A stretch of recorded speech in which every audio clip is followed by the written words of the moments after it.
Hey everyone, welcome back to the channel. So today, as you can see, I've got almost 75,000 miles on my Chevy Volt.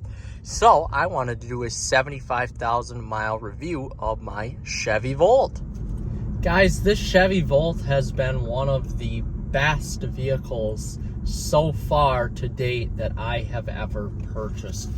And with how many gas guzzling vehicles that I have, this vehicle really makes sense, not only because of the gas guzzling portion of it, but because those vehicles I have are also collector's vehicles that I can daily drive the wheels off of this vehicle and essentially pay nothing for gas. All I do is pay about $50 to $60 per month for electricity charges, depending on how much I drive. So right now the vehicle has 75,000 miles on it.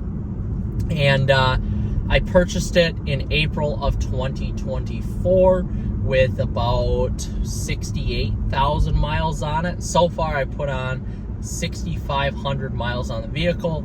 I've averaged 209 miles per gallon. I've used, which I don't really go by the average miles per gallon, I've used 31.3 gallons of fuel since April, and I've taken a few trips, but sometimes my daily driving can exceed over 60 miles at points. So then, yes, I do have to run on the gas a little bit. But my situation is unique. And first of all, let me just cover the price of the vehicle. So when I purchased the vehicle, I have to be straightforward. This Volt was a manufacturer buyback. So it was a lemon law back in 2014 in the state of California because the battery cells needed to be replaced in the actual battery itself. And I was a little wary buying it at first because it was a lemon, it was a manufacturer buyback. But it had been on the road for 10 years after that, and it was sold in the state of Wisconsin to the previous owner who owned it before me, and then I bought it from a Chevy dealership here in Wisconsin. So they looked it over, everything was fine on it and whatever. This is a base model Chevy Volt, so before the 30% tax credit, total cost to me was $7,200. After tax, title, and license, you're probably looking at somewhere around $8,000. So with a 30% tax credit off the initial MSRP of $7,200, you were looking at somewhere around, that $5,200 mark, right around there.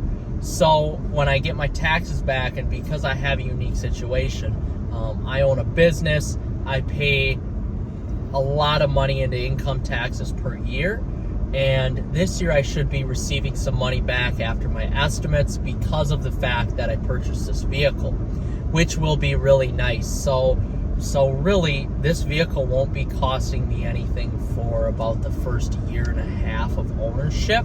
After that, of course, then it will. My girlfriend and I actually split the costs on this vehicle 70%, 30%. So I pay 70% of the cost of the vehicle, and she pays 30%. So that's why I decided to finance this vehicle, because the payments on it are so minuscule that it really doesn't, and I have excellent credit, so it really doesn't matter for me at all to pay 70% of the cost of this vehicle.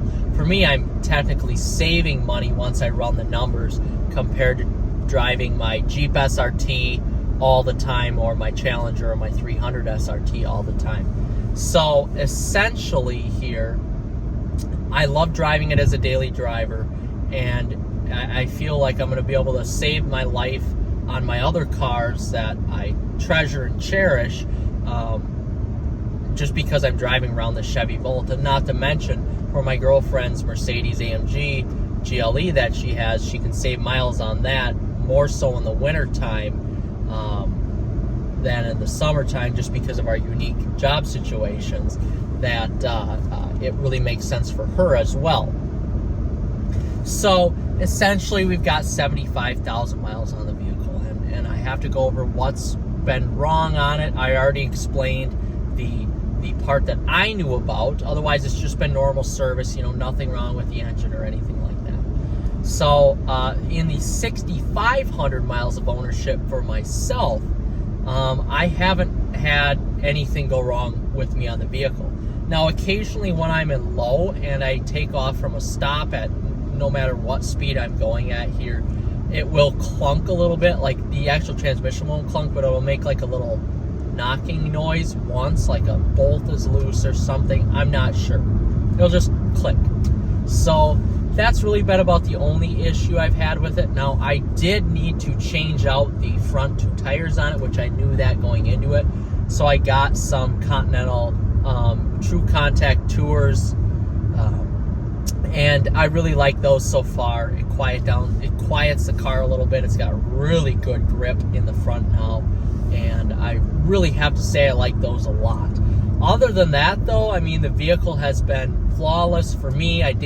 We drive this thing every day. I think since April 9th when I bought it, April 10th when I bought it, we've only not driven this car like 2 or 3 days. That's it. Otherwise, it's been driven every single day. Rain, sun, doesn't matter. I'm curious to see how this does in the wintertime too, because this is going to be our daily driver in the wintertime. So to explain my unique situation. So I charge this at home. I charge it at my business. Half of the monthly cost of charging, which is, we'll just say $30, is an expense for my business because, of course, the business is using electricity. So that's great. It's only $30, but that adds up in the end, and that makes a big difference. At the end of the year, 30 times 12 is $360. So essentially, that's a it's an expense. It doesn't. It just essentially means $360 that I don't get taxed on my income at the end of the year, and of course, $360 goes towards charging at home as well. So it's really a good alternative compared to when I had my Ram truck, or if I were to just use my Jeep. You'd be looking at somewhere around $400 to $600 a month in gas is about what I averaged, what the cost was. So that was awful. That was totally awful. I just couldn't justify that anymore. And one would say, well, buying a car, that's not justifiable either. But when you're rarely ever using the gas, and when you're using electricity cost, it makes total sense. And now you're saving mileage on your special vehicles as well. So for me, I've really enjoyed driving the vehicle, and so has my girlfriend. Honestly, this is definitely one of the smallest cars I've ever owned, but it's certainly not the lightest. It's almost 4,000 pounds with me in it, and a full tank of gas, it's over 4,000 pounds. So it's almost as much as my Chrysler 300 or my Dodge Challenger SRT, which is crazy to think about. But hence why it grips so good is because all the weight is down low in the vehicle, and it provides you with a safe experience when you're driving right now when it's sunny out. Also, when you're driving in the rain or any sort of wet condition, I feel extremely safe because all the weight, like I said, is either over the front axle or it's behind you down low because of the battery pack. So when I'm driving this, I feel very secure. I know that I have a lot of mass behind me if I were to hit a deer or anything like that. So essentially, that's a huge plus about it. Now, the driving experience, guys, this isn't fast. I've done a 0 to 60. It's 9 seconds. Now, the 0 to 30, though, is 3 seconds. So that's a little bit faster. It definitely gets up and goes for city driving. But that 0 to 60 time is just god-awful. It's terrible. But that doesn't take away from the electric experience. You still get the instant response out of that electric motor, which is awesome. And for me, and for us, I should say, we didn't want to go full electric, because of the cost of just trying to find a vehicle that wasn't a Nissan Leaf that gets like 90 miles on a charge anyway. We wanted something that was a plug-in hybrid, and the Chevy Volt was perfect. And after the tax rebate, for me, this is a no-brainer of a vehicle with this low of miles. So we could drive out to the Twin Cities. We could drive down to Eau Claire, to Milwaukee, whatever. It doesn't matter.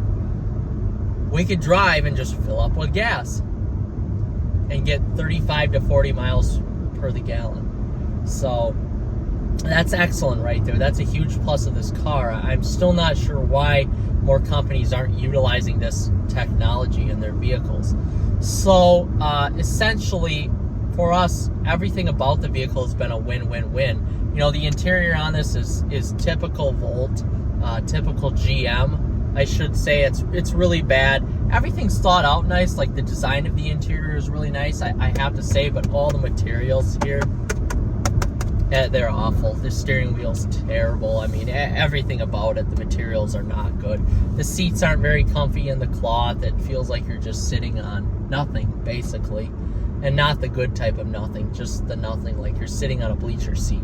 So it's not very comfortable there. Now, I have test drove Volts with the leather interior and a nicer model, and I have to tell you that those are a lot nicer. So if you're looking for a Volt that isn't a complete base model, I would highly recommend that. But for us, this has been the absolute most perfect car you could ask for. It's fairly fun to drive. The steering on it is very sharp and direct. There is no steering feel, but it's very direct, and the brakes, for being brake-by-wire, are good, I have to say. I like the brakes for being a brake-by-wire system. I'm very impressed with them. Otherwise, everything else about the vehicle has been nice, and I really just don't have any complaints about it. I've been very happy with the purchase so far, and I will gladly daily drive this vehicle because it's such an NPC vehicle where driving down the road, nobody knows it's me, nobody knows what the vehicle is. Now, when I host my car shows, this gets more looks than anything else because nobody's ever seen a Chevy Volt before, especially a first gen. So people like to talk about the vehicle, and they honestly like to look at it. Now, for me, that's not what I was going for. I was going for the most NPC generic vehicle I could buy that was a plug-in hybrid, because I don't want anybody to see this as me, and I really don't care. Since this is just my daily driver, I don't really care what, I'm in. So for me, though, it's been fun to drive. It's very spacious. The interior on this is great. We can fit a golden retriever in the back, roll down the seats, and fit our laundry in there. It's truly been fantastic. So over 75,000 miles. The exterior is held up like you would expect out of 75,000 miles on a vehicle. Some rock chip, stuff like that, but honestly, they did a great job at over-engineering this vehicle because the paint's held up perfect. The plastics have held up perfect. I mean, for being a 2013, almost 12 years old now, this vehicle has really been a winner, I have to say. So, guys, with that being said, I'm going to take a turn here and give it some gas, and we'll leave you with that. And yes, it will chirp the tires if you wanted to. So always got to make sure you have a car that chirps the tires. With that being said, guys, like and subscribe, and we'll catch you in the next one.